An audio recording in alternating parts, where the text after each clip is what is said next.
Hello and welcome back to my channel. My name is Chaz Kayado, and the topic of today's discussion is advice for new teachers.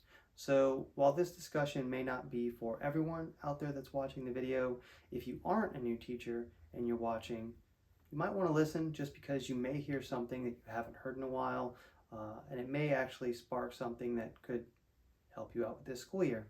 So first thing, to all new teachers, we want to say thank you. This is definitely a challenging career, and we do see, unfortunately, higher rates of turnover with new teachers depending on the school district.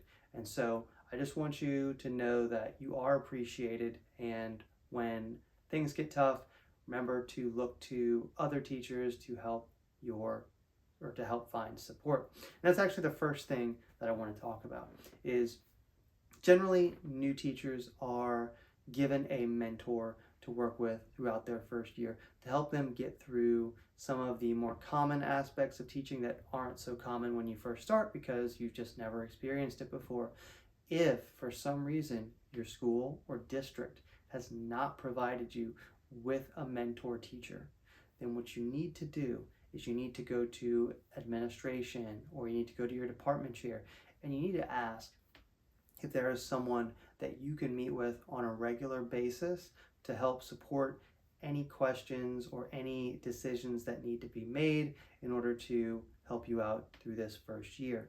And honestly, if you develop a good enough relationship with that person, they can remain a mentor for as long as you work together, or sometimes even if you are no longer working together, you can still contact each other. So developing a mentor relationship is going to be one of the most important things that you can do. So talk to administration, figure out who you can meet with if you haven't been assigned someone already.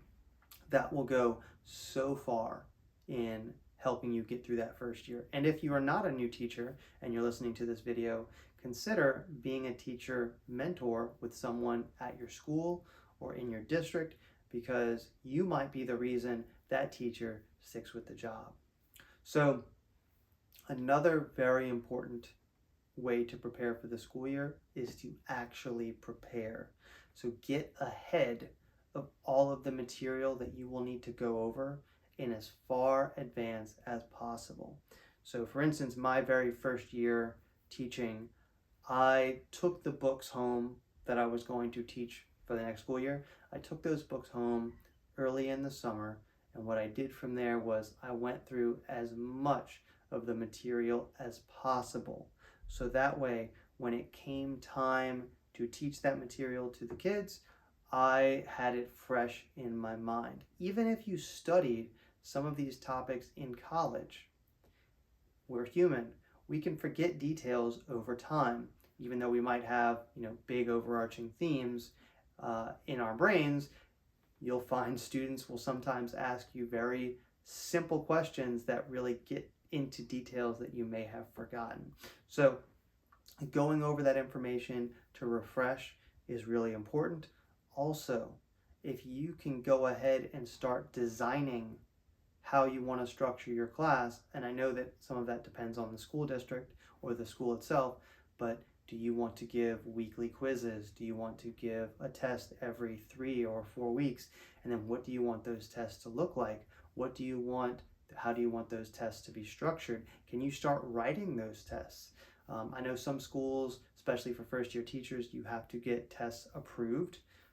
So you might want to work on that early, so that way when you're in the day-to-day, you can not have to worry about that, writing that first test. Some of your planning periods, especially to start, are just going to be caught up with getting caught up with paperwork or getting caught up with entering grades in the grade book. You may not have time to make tests during those first few weeks or maybe even first few months because of how busy you are getting used to being a teacher, especially if you do extracurriculars.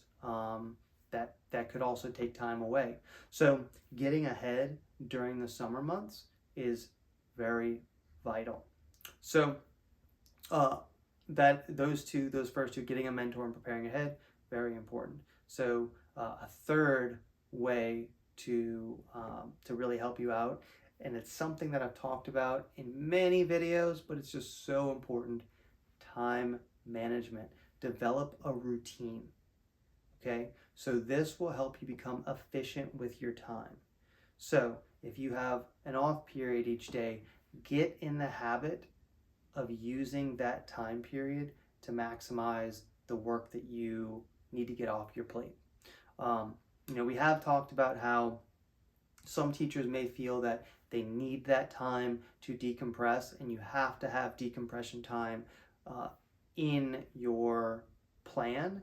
But if you have too much decompression time, it's actually going to increase your levels of stress, because it's going to shorten the amount of time that you have to do very important things like grade tests, grade exams, if you have too much time where you're just stepping away from being a teacher. So while you're already at school, those planning periods are great, because once again, you're already there. Planning period, you don't have students in your room, hopefully. Or you could possibly go to another area of the school where there's less students. You can just get a lot of work done. Okay, try not to use that time to scroll on Facebook or do things that don't really positively affect your day-to-day. So just consider that being well organized with your time will go a long way to being less stressed out later on, especially towards the end of the semester when you're trying to get a bunch of grades in, you're trying to get prepared for exams, and you're trying to grade those exams. So time management is going to be crucial. That at the same time, I do want to build off of that decompression. Make sure, if you are the type of teacher that just goes, make sure you are planning some decompression time. Whether that mean, Sundays are just for watching football and hanging out with family. Either way, what you need to do is you need to plan some decompression time, so that way you can be fully ready to get back into the work whenever you are ready. So there's two sides to that coin for time management, where you are trying to get work done, but then you're also trying to make sure you are decompressing.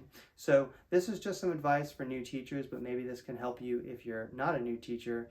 Either way, if you have any comments or anything you'd like to add, post that down below, and I appreciate you watching the video.